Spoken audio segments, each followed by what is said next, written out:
जो छर्रे लगे हुए हैं वो आंख में लगे हुए हैं, उसे छुपा नहीं सकते।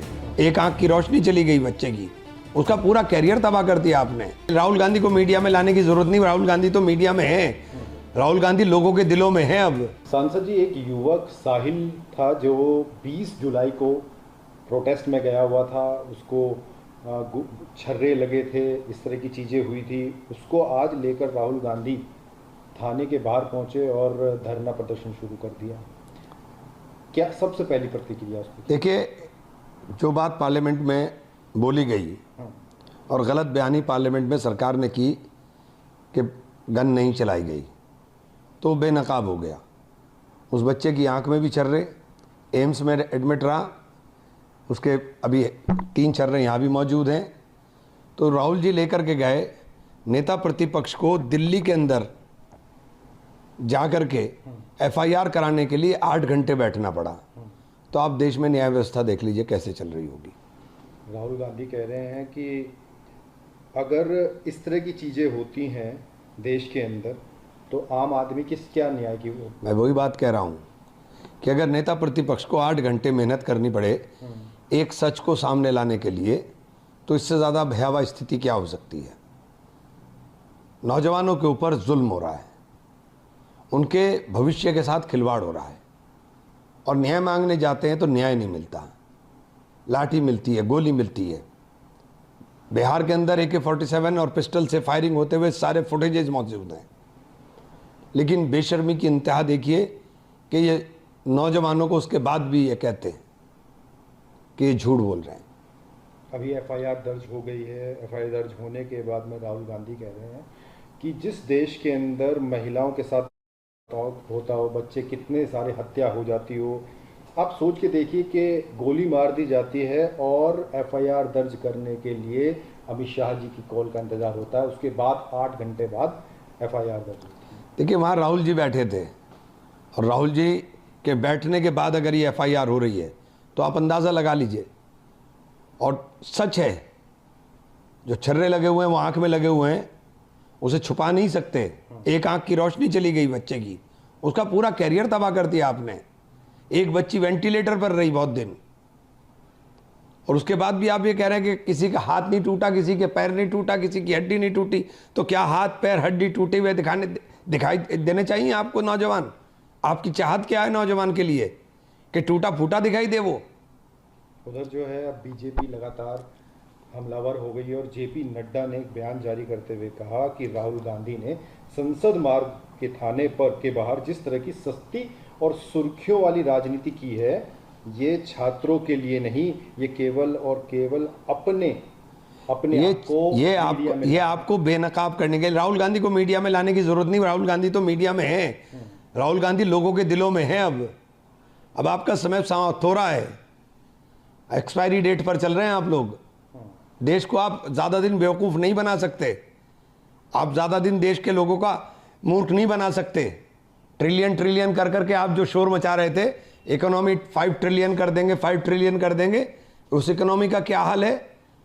0.70 ट्रिलियन इकोनॉमी डॉलर्स के अंदर जब अटल बिहारी वाजपेयी जी ने मनमोहन सिंह जी को कमान सौंपी थी तब थी, और जब मनमोहन सिंह जी ने इनको कमान सौंपी थी तो 2.07 ट्रिलियन इकोनॉमी कर करके मनमोहन सिंह जी ने इनको कमान सौंपी थी, लगभग 3 गुना कर करके।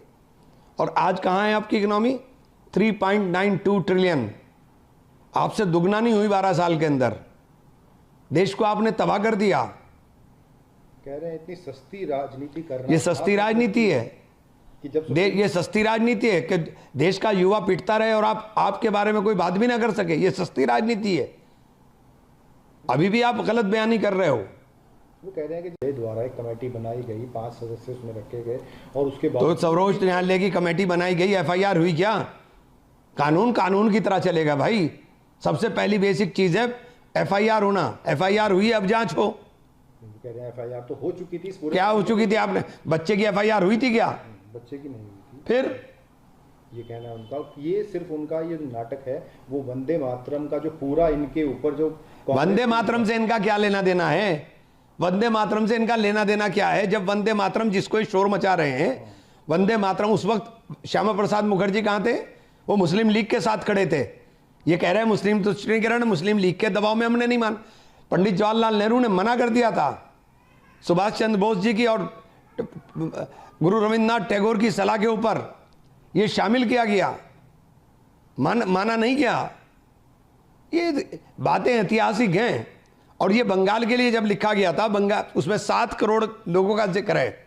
7 करोड़ आबादी उस वक्त 1870 में बंगाल की थी, और ये 1875 के अंदर लिखा गया, जो 2 स्टैंजा हैं। और 1881 के अंदर आनंद मठ के अंदर इसमें 4 स्टैंजा और जोड़ करके बनाया गया, वो आनंद मठ में शामिल किया गया। ये सारी चीजें ऐतिहासिक दस्तावेज हैं, इसे छुटला नहीं सकते।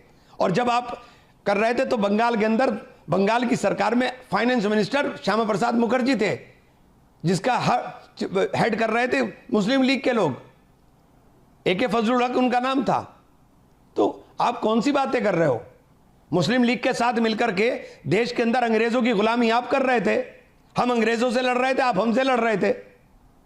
उनका ये कहना है कि जो मुद्दा अब फिलहाल ये चल रहा है वंदे मातरम का, इसको देश में चारों तरफ उनकी किरकिरी हो रही है कांग्रेस की, सोनिया गांधी। वंदे मातरम हमारे अधिवेशन में 1937 से गाया जाता है, आज से नहीं गाया जाता। आप जिस विचारधारा के हो, उस विचारधारा के लोगों ने जनगण मन को भी नहीं माना था, झंडा भी नहीं फहराया 52 साल तक तिरंगा, ना उस तिरंगे को माना, ना राष्ट्रगान को माना, ना राष्ट्रगीत को माना। आज ये बता रहे हैं हमको, ये ऐतिहासिक तथ्य हैं भाई। वो कह रहे हैं इस मुद्दा, जो मुद्दा चल रहा है देश में, इनकी किरकिरी हो रही है। हमारी किरकिरी नहीं हो रही है, किरकिरी उनकी हो रही है। उसको किरकिरी उनकी हो रही है कि वो वंदे मातरम की आड़ में ये नाकामी नहीं छिपा सकते। वंदे मातरम की आड़ में नाकामी नहीं छिपेगी। वो कह रहे हैं कि आप लोगों पर, हम पर आरोप, वो इसको हम करने की कोशिश कर, हम क्या करने की, हम तो छात्रों के साथ हैं, और छात्रों की गूंज बहुत जल्दी पूरे देश में सुनाई देने लगेगी। कि वो अब इतने दिन बाद याद आया उनको, इतने दिन के बाद याद आया? अरे पार्लियामेंट में बोल रहे हैं, लगातार आपसे बातें कर रहे हैं। आप बेशर्म हो गए हो कि जब धरने पर बैठे तभी आपको करना पड़ा FIR। वो कह रहे हैं सस्ती राजनीति इस वजह से कर रहे हैं कि अगर वंदे मातरम वाला मुद्दा उठ गया तो कांग्रेस इस तरह से उठ जाएगा, उठ गया। इनका वंदे मातरम से लेना देना नहीं है भाई, इनका कोई लेना देना नहीं वंदे मातरम से। वंदे मातरम से लेना देना होता तो मुस्लिम लीग के साथ ना शामिल हुए होते। वो कह रहे हैं कि अब कांग्रेस पार्टी बच्चों और छात्रों का भविष्य पूरी तरह से बर्बाद करने पर तुली है। राहुल गांधी को ये समझना चाहिए कि जनता उनके हिट एंड रन वाले रवैये के जो राजनीति ये जो है ना, ये जो बातें हैं ना, ये बातें अब समझ में आ गई जनता की। ये नए नए जुमले, नई नई बातें, ये जुमले चलेंगे नहीं अब देश में। आपके लोगों को जवाब चाहिए। बच्चों के ऊपर आपने गोली चलाई है, बच्चों का भविष्य आपने बर्बाद किया है। 12 साल के अंदर सारे शिक्षण संस्थान तबाह कर दिए, शिक्षा को इतना महंगा कर दिया कि वो गरीब आदमी की पहुंच से दूर हो जाए। ये शिक्षण संस्थान आपने नहीं बनाए, ये शिक्षण संस्थान हमने बनवाए थे, जिनकी फीस आपने 3-3, 4-4 गुना कर दी। कौन कहां से पढ़ाए बच्चों को? उधर जो है रवि किशन प्रसाद कह रहे हैं कि जिस तरह से ये नेता प्रतिपक्ष राहुल गांधी, वो नेता प्रतिपक्ष है, वो भूल जाते हैं, और वो अराजकता, जिस की जो अराजकता करते हैं राहुल गांधी हिंसा नहीं करते हैं। राहुल गांधी उस विचारधारा से जहां हिंसा नहीं होती है, जहां अपनी बात मनवाने के लिए अहिंसात्मक प्रदर्शन होता है, और वही करते हैं राहुल गांधी। तो कह रहे बिना अनुमति के पहुंच गए। अनुमति किस बात के लिए? सांस के लिए भी अनुमति तुम्हारे से लेंगे क्या? अब सांस लेने के लिए भी अनुमति तुमसे लेंगे क्या? बिना सूचना के। किस बात के लिए? किस बात की सूचना? थाने में जाने बोर्ड लगा दो, थानों पर भी, कि कोई आदमी नहीं आएगा यहां, बोर्ड लगा दो थानों पर। कांग्रेस जो है वो वंदे मातरम फंसी हुई है, इस चक्कर में राहुल गांधी। हम फंसे हुए नहीं है, तुम फंस गए।